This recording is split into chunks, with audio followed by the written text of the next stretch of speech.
이제 다 함께 자리에서 일어나셔서 사도신경으로 우리의 신앙을 고백하며 영과 진리로 하나님께 예배드립니다. 나는 전능하신 아버지 하나님 천지의 창조주를 믿습니다. 나는 그의 유일하신 아들 우리 주 예수 그리스도를 믿습니다. 그는 성령으로 잉태되어 동정녀 마리아에게서 나시고 본디오 빌라도에게 고난을 받아 십자가에 못 박혀 죽으시고 장사된 지 사흘 만에 죽은 자 가운데서 다시 살아나셨으며 하늘에 오르시어 전능하신 아버지 하나님 우편에 앉아 계시다가 거기로부터 살아있는 자와 죽은 자를 심판하러 오십니다. 나는 성령을 믿으며 거룩한 공교회와 성도의 교제와 죄를 용서받는 것과 몸의 부활과 영생을 믿습니다. 아멘.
창조의 아버지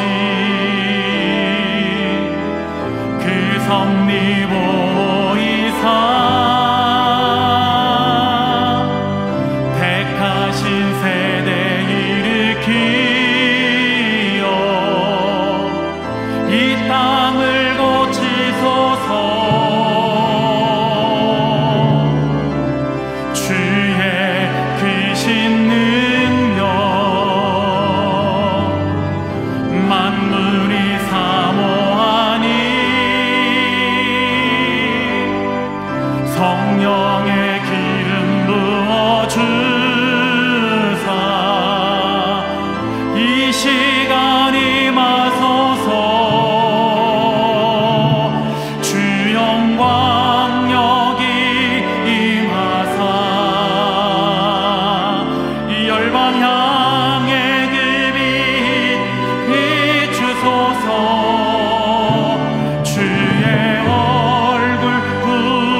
교회는 승리하리.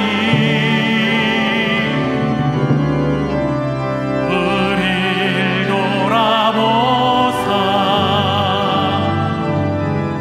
강건케 하소서. 연약함 모두 벗어지고 승리케 하옵소서. 주 영광 여기 임하사 이 열방 향해 그 빛 비추소서. 주의 얼굴 구할 때 주의 향기 머무소서.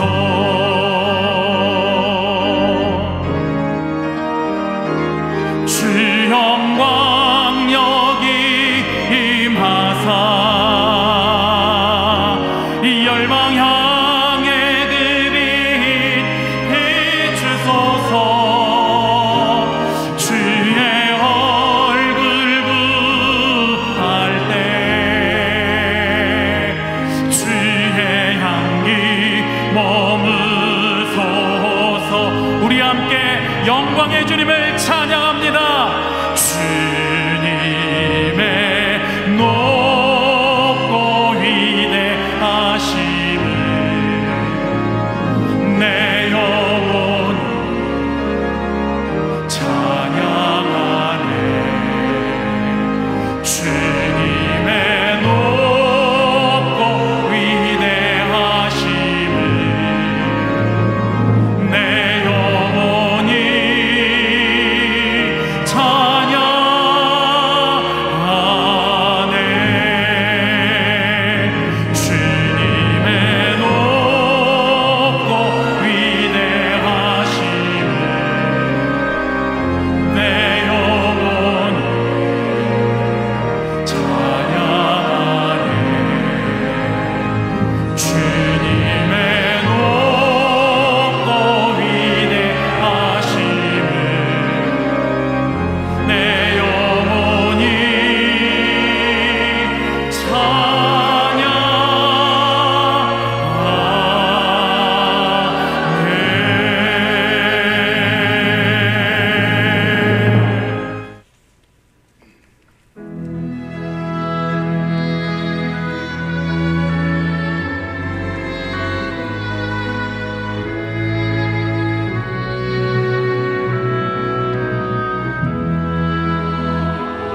오늘 우리에게 주시는 하나님의 말씀은 사도행전 14장 19절에서 26절까지입니다.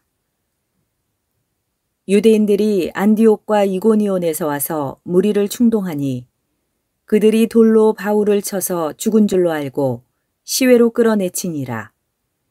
제자들이 둘러섰을 때에 바울이 일어나 그 성에 들어갔다가 이튿날 바나바와 함께 더베로 가서 복음을 그 성에서 전하여 많은 사람을 제자로 삼고 루스드라와 이고니온과 안디옥으로 돌아가서 제자들의 마음을 굳게 하여 이 믿음에 머물러 있으라 권하고 또 우리가 하나님의 나라에 들어가려면 많은 환난을 겪어야 할 것이라 하고 각 교회에서 장로들을 택하여 금식 기도하며 그들이 믿는 주께 그들을 위탁하고 비시디아 가운데로 지나서 밤빌리아에 이르러 말씀을 버가에서 전하고 아달리아로 내려가서 거기서 배 타고 안디옥에 이르니 이곳은 두 사도가 이룬 그 일을 위하여 전에 하나님의 은혜에 부탁하던 곳이라. 이것은 주님의 말씀입니다. 아멘. 우리는 사도행전 말씀을 통해 하나님께서 오늘날 교회와 성도에게 주시는 그 음성을 듣고 있습니다. 오늘 본문의 말씀은 오늘 사도 바울의 1차 전도 여행의 마지막 순간을 묘사하고 있습니다. 바나바와 바울은 선천성 하반신 마비 장애인을 일으켜 세웠습니다.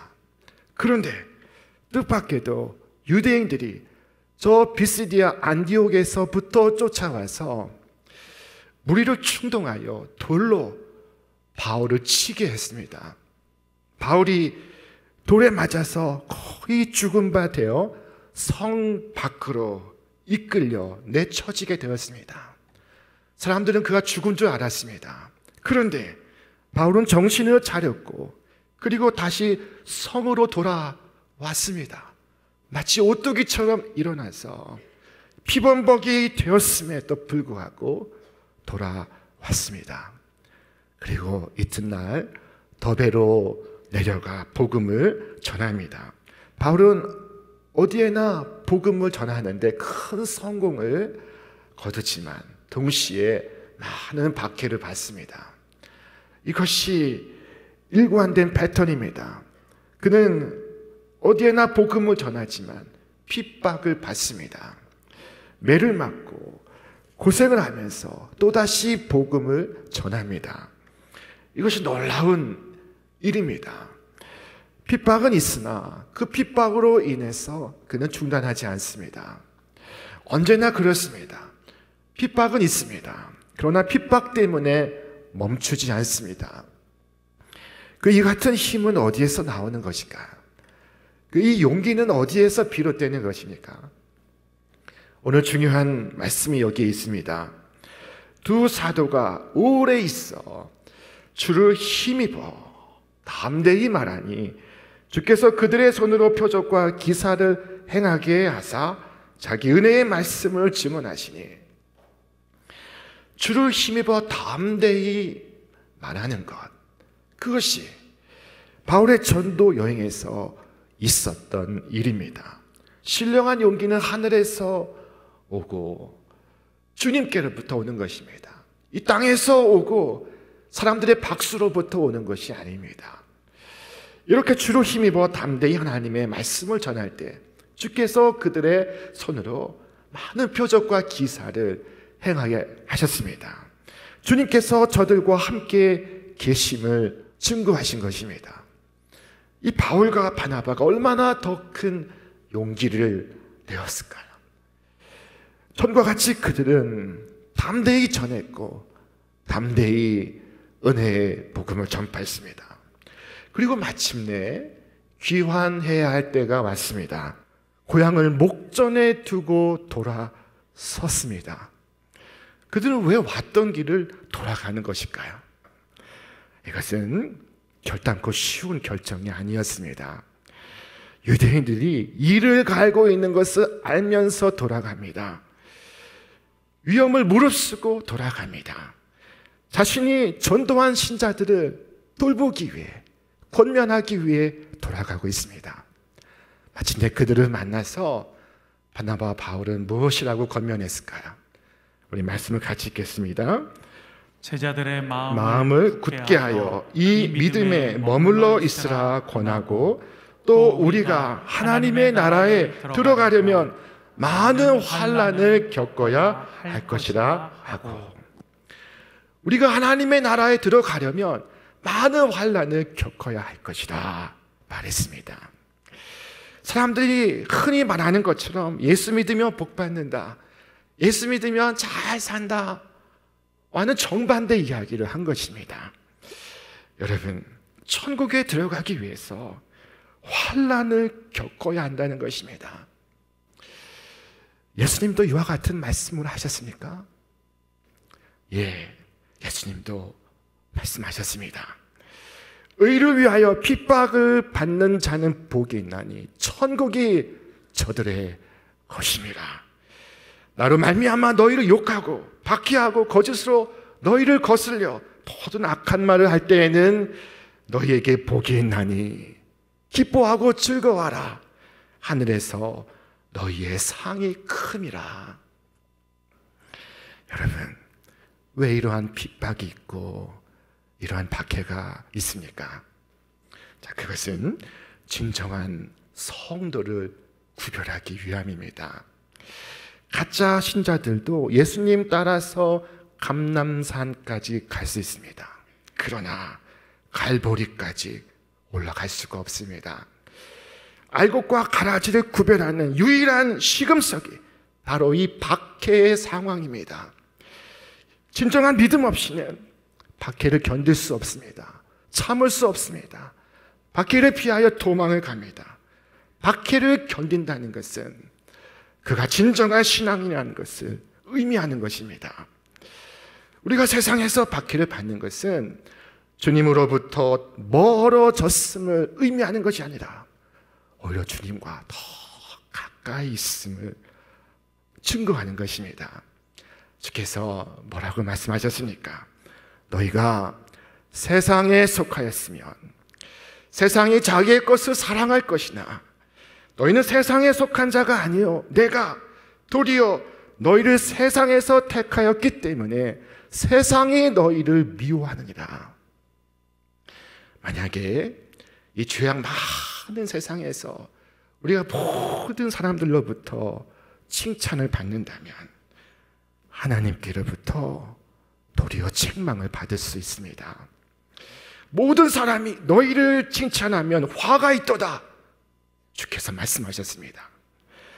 성경에 나오는 하나님의 위대한 믿음의 사람들을 살펴보십시오. 저들이 박해를 받지 않은 적이 언제입니까? 박해를 받지 않은 자가 과연 누구입니까? 보디발의 집에 호사보다 옥중에 고난을 자처한 요셉, 바로 왕궁의 영광보다 하나님의 백성들과 함께 고난 받기를 선택한 모세, 궁중의 안락함과 편안함보다 사자굴에 빠지기를 선택했던 다니엘, 그리고 전도자의 길을 걸어가고 있는 바울, 이 모두에게 박해가 임하고 있습니다. 세상은 타협하는 성도들을 환영할 준비를 하고 있습니다. 그러나 하나님의 나라는 고난을 받고 있는, 의를 위하여 박해를 받고 있는 성도들을 환영할 준비를 하고 있습니다. 우리 말씀 같이 읽겠습니다. 자녀이면 또한 상속자 곧 하나님의 상속자요 그리스도와 함께한 상속자니 우리가 그와 함께 영광을 받기 위하여 고난도 함께 받아야 할 것이다. 생각하건대 현재의 고난은 장차 우리에게 나타날 영광과 좋게 비교할 수 없도다. 옛날에 한 포악한 왕이 성도들을 붙잡아 왔습니다. 그리고 큰 가마솥에 물을 넣고 펄펄 끓입니다. 그 물속에 끓여 죽이려고 할 작정입니다. 집행하는 군사가 죽어가는 성도들 보고 있으니 하늘의 천사들이 나타나 제각각 영롱한 면류관을 들고 순교자들의 머리에 씌워주려고 내려오고 있었습니다. 그런데 그 뜨거운 물속에서 견디지 못한 한 성도가 나 이제부터 예수 안 믿겠으니 살려주시오 라고 외쳤습니다. 그 말이 떨어지기가 무섭게 면류관을 든 천사가 낙심한 얼굴로 면류관을 가지고 다시 돌아갑니다. 그 모습을 본 이 집행하는 군사가 그 사람을 끌어내어서 그 자리에 자신이 들어갔습니다. 그때 천사가 다시 내려왔다고 합니다. 결국 마지막까지 견디지 못한 그 사람의 면류관을 이 군사가 대신 차지하고 있습니다. 가룟 유다가 버린 자리를 마띠아가 대신 차지하고 있습니다. 여러분, 우리는 이 복음을 참으로 깨달아야 할 것입니다. 넓은 길을 주님과 함께 걸어가겠다고 하는 안일한 생각을 버려야 합니다. 대우받으며 믿겠다는 생각을 버려야 합니다. 예수 믿는 것은 죽도록 충성하는 길이요, 그 길은 좁은 길이요, 환난을 각오해야 하는 길입니다. 주기철 목사님은 1940년 9월 20일 일본 순사에서 5번째 체포가 되었습니다. 그것은 마지막 체포였습니다. 주기철 목사님이 아침에 끌려 나올 때 그 길에서 성도 20여 명이 그 길을 배웅하고 있었습니다. 그 자리에서 즉석으로 예배를 드리기 시작했습니다. 그날의 설교가 기록이 되어 전해지고 있습니다. 주님을 위하여 오는 고난을 내가 피하였다가 이 다음 내 무슨 낯으로 주님을 대하오리까? 주님을 위하여 이제 당하는 수욕을 내가 피하였다가 이 다음 주께서 너는 내 이름과 평안과 즐거움을 다 받아 누리고 고난의 자는 어찌하고 왔느냐고 물으시면 나는 무슨 말로 대답하오리까? 주님을 위하여 오는 십자가를 내가 이제 피하였다가 이 다음 주께서 너는 내가 준 유일한 유산인 고난의 십자가를 어찌하고 왔느냐고 물으시면 나는 무슨 말로 대답하오리까? 바울은 훗날 디모데에게 이와 같이 편지를 띄웠습니다. 우리 말씀 같이 읽겠습니다. 나의 교훈과 행실과 의향과 믿음과 오래 참음과 사랑과 인내와 박해를 받음과 고난과 또한 안디옥과 이고니온과 루스드라에서 당한 일과 어떠한 박해를 받은 것을 네가 과연 보고 알았거니와 주께서 이 모든 것 가운데서 나를 건지셨느니라. 무릇 그리스도 예수 안에서 경건하게 살고자 하는 자는 박해를 받으리라. 예수 믿는다고 언제 돌멩이를 맞을지, 어떤 고난을 당할지 모를 상황이었지만은 갓 태어난 신자, 아직 아무것도 모르는 신자, 잘못하면 주저앉겠다고, 안 믿겠다고 돌아오지 않을 신자, 그들에게 바울은 분명히 말하고 있습니다. 단단히 말하고 있습니다. 무릇 그리스도 예수 안에서 경건하게 살고자 하는 자는 박해를 받으리라. 그리고 그들 가운데 어떤 대가를 치를지라도 믿음을 저버리지 않겠다고 하는 사람들을 성별해서 장로 임직식을 갖습니다. 자, 그 핍박 속에서도 장로 임직식을 갖습니다. 그리고 금식하면서 그들을 주님께 위탁하였습니다. 우리 말씀 같이 읽겠습니다. 각 교회에서 장로들을 택하여 금식 기도하며 그들이 믿는 주께 그들을 위탁하고, 금식하며 기도하며 그들을 위탁합니다. 주님, 이들을 지켜주옵소서. 이들에게 힘을 주시옵소서. 내게 주신 것과 같은 은사를 주시옵소서. 주님의 교회를 위한 이 종들을 지켜주시옵소서. 그것이 그가 할 수 있는 모든 것이었습니다. 바울은 장로 임직식을 갖고 주님께 위탁합니다. 이것이 교회다운 교회입니다. 함께 기도하고 그리고 교회의 주가 되신 주님께 위탁하고 있습니다. 참된 힘이요 능력이요 구원이신 주님께 맡기는 것입니다. 그 모습을 보면서 장로로 세움받는 그들도 자신을 주님께 위탁할 것입니다. 여러분, 환난을 이기는 길은 오직 이것밖에 없습니다. 주님께 위탁하는 것입니다. 우리가 노력을 하고 수고하지만 그것 가지고는 턱없이 부족합니다. 주님께 위탁해야 합니다. 수많은 사람들이 시험에 빠집니다. 왜 그럴까요? 주님께 부탁하지 않고 자기 힘으로 하려고 하기 때문입니다. 자기 힘에 낙심하고 만 것입니다. 여러분, 주님께 위탁하시기를 바랍니다. 목욕탕에 가면은 맡기지 않은 물건은 책임지지 않습니다 라는 문구가 붙어 있습니다. 여러분, 소중한 것일수록, 중요한 것일수록 우리는 하나님께 위탁해야 합니다. 귀중품일수록 하나님께 맡기시길 바랍니다. 예수님도 당신의 모든 것을 하나님의 손에 맡기셨습니다. 당신의 삶도, 당신의 죽음도 맡기셨습니다. 한 번은 예수님께서 12명의 제자와 함께 배를 타고 항해하시고 있었습니다. 주님을 모신 그 배는 교회와도 같습니다. 그런데 그 항해에 큰 바람이 불어옵니다. 이 세속의 바다에서 큰 풍랑이 불어 닥치고 있습니다. 배에 물이 차오르고 있습니다. 그런데 예수님께서 무엇을 하셨습니까? 예수님께서는 의도적으로 베개를 가지고 배 뒤편에 가서 누우셨습니다. 잠을 주무십니다. 어떻게 이러실 수 있습니까? 어떻게 베개를 베고 주무실 수 있습니까?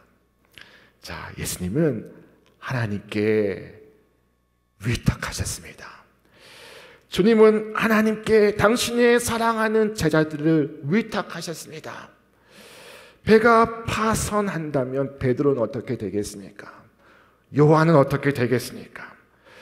주께서 저들을 부르셨고 먹이셨고 함께 주무셨고 함께 생활하실 정도로 저들에 대한 강렬한 애정을 갖고 계십니다. 그러나 그 순간 주님은 하나님의 손에 위탁하고 있습니다. 아닙니다, 목사님. 그래도 저는 돌보아야 할 의무가 있습니다. 예수님도 그러셨습니다. 그러나 예수님은 잠을 주무십니다. 예수님은 자비와 동정과 염려와 근심조차 하나님 아버지의 돌보심에 맡기셨습니다. 하나님께 모든 것을 맡기신 주님은 가장 현명한 일을 하시고 있습니다. 그것은 잠을 주무시는 것입니다. 예수님께서 왜 잠을 주무시는 것입니까? 그것은 우리에게 위탁하는 것이 무엇인지를 보여주시기 위함입니다. 우리에게 근심이 많으나 그래도 하나님께 위탁하고 잠을 잔다면 그것보다 더 하나님을 영화롭게 하는 것은 없습니다. 그러나 이 12명의 제자는 서툴고 그리고 거칠고 무례한 방식으로 주님을 흔들어 깨웠습니다. 두려움이 그들을 급박하게 만들었습니다. 주여, 우리를 죽게 하실 작정이십니까? 자, 주님은 당신의 제자들을 죽게 할 만큼 강팍한 마음을 가진 주로 몰아세우고 있습니다. 참소하고 있습니다. 슬픈 일입니다. 우리도 이와 유사한 죄를 범하고 있습니다. 우리는 종종 주님의 돌보심을 불신합니다. 예수님께서 우리의 불신앙을 오래 참으셨습니다. 그리고 사랑과 은혜로서 우리에게 말씀을 하십니다. 아무것도 염려하지 말고 오직 다만 모든 일에 기도와 간구로 너희 구할 것을 감사함으로 하나님께 아뢰라. 그리하면 모든 지각에 뛰어난 하나님의 평강이 너희 마음과 생각을 그리스도 예수 안에서 너희 마음과 생각을 지키시리라. 여러분, 크고 작은 문제로 염려하십니까? 스스로 말하시길 바랍니다. 나는 얼마나 하나님을 의존하지 않고 있는가? 나는 이것으로 인해서 얼마나 주님의 뜻으로부터 멀리 떨어져 있는가? 그리고 여러분의 짐을 내려놓고 주님께 맡기시길 바랍니다. 주님, 다시는 이 문제로 제가 염려하지 않을 것입니다. 여러분의 중요한 문제를 하나님께 위탁하시기를 바랍니다. 많은 어려운 문제들 주님의 돌보심에 의도적으로 맡기시기를 바랍니다. 자, 누군가 여러분에게 이렇게 묻는다면, 그러면 도대체 어떻게 하려는 것입니까? 라고 묻는다면 여러분 답하시길 바랍니다. 저는 몰라요. 그러나 내가 몰라도 괜찮아요. 주님이 이런저런 방식으로 간섭하실 것이고 나는 더 이상 그것에 대해서 염려하지 않을 작정입니다. 여러분, 주님의 마음은 평안합니다. 깊은 고요 속에 수면을 취하고 있습니다. 여러분과 저에게도 주님을 닮는 은혜가 있기를 바랍니다. 이처럼 주님께 위탁한 사람들만이 마지막 때 환난을 이길 수 있습니다. 이와 같이 그들이 믿는 주님께 위탁한 바나바와 바울은 왔던 길을 통해 다시 시리아의 안디옥으로 귀환하고 있습니다. 이것으로 1차 전도 여행이 마쳐지게 됩니다. 그리고 저들의 전도 여행을 안디옥 교회 모든 교우들 앞에서 보고를 합니다. 뭐라고 보고했을까요? 우리 말씀 같이 읽겠습니다. 그들이 이르러 교회를 모아 하나님이 함께 하신 모든 일과 이방인들에게 믿음의 문을 여신 것을 보고하고, 하나님께서 이렇게 인도하셨습니다. 보고하고 있습니다. 내가 한 것이 아닙니다. 하나님께서 행하신 것입니다. 하나님의 역사에 증인되고 있습니다. 그날의 보고가 얼마나 감동적이었을까요? 온 성도들이 아멘, 아멘 하지 않았겠습니까? 감사함으로 하나님을 찬송하지 않았겠습니까? 선교 여행을 마치고 되돌아볼 때 모든 것이 하나님의 은혜입니다. 모든 것은 하나님께서 전적으로 행하시는 하나님의 사역이었고, 바나바와 바울은 하나님의 도구로 부름받은 것이었습니다. 자, 우리 모든 그리스도인들은 저 천국으로 귀환하는 귀성객들입니다. 우리 모든 여행을 마치고 천국 본향에서 주님을 만나는 날, 이 기쁨과 환희의 보고를 주님 앞에 드릴 수 있기를 바랍니다. 이후 바울은 일생이 다하도록 기쁨과 감사함으로 복음을 전하며 가는 곳마다 많은 열매가 맺히고 하나님께 영광을 돌리는 삶을 살아갔습니다. 우리도 이 바울처럼 하나님께 쓰임받기를 원합니다. 하나님 아버지, 제가 하나님 영광 위하여 쓰임받기를 원합니다. 이 인생의 순례길을 걸어가는 동안 호흡이 다할 때까지 최선을 다하여 주님의 영광스러운 복음을 전하는 주님의 자녀가 되기를 원합니다. 이와 같이 기도하시고 이 마음과 이 자세로 이 마지막 때 하나님께 귀하게 쓰임 받으시는 여러분과 제가 되시기를 주님의 이름으로 축원합니다.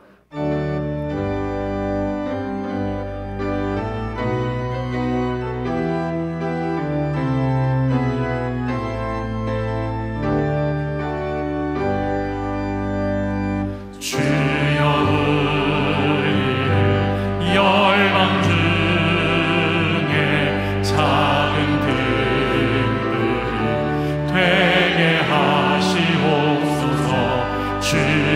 영광의 새날이 오기까지 등불 되게 하소서.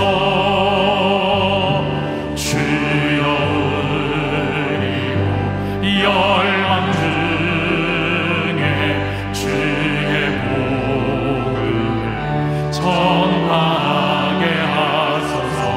주님의 구원 만민이 오기까지 전하게 하소서.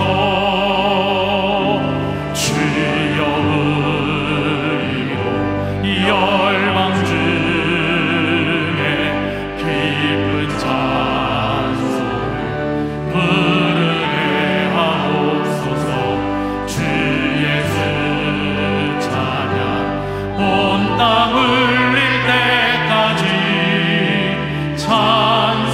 찬송하게 하소서. 주여 의리를 열방 중에 하나님 백성 삼아 주시옵소서.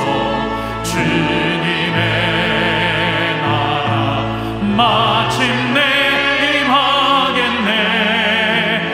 예수 다시 오시네. 이제 다 함께 자리에서 일어나서 결단하며 주님을 찬양합니다. 주여 의리를 열방 중에 하나님 백성 삼아 주시옵소서.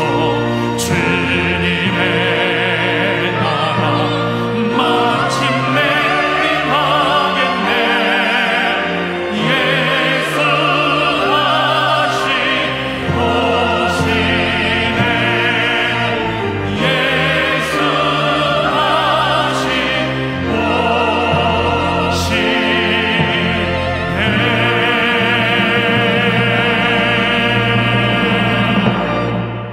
이제는 우리 주 예수 그리스도의 은혜와 하나님의 사랑과 성령의 역사하심이 삶의 모든 순간순간에 하나님을 의뢰하며 주의 모든 행적을 전파하는 우리 모든 믿음의 성도들 위해, 저들의 가정과 일터와 기업 위에 이제로부터 영원토록 함께하옵시기를 간절히 축원하옵나이다.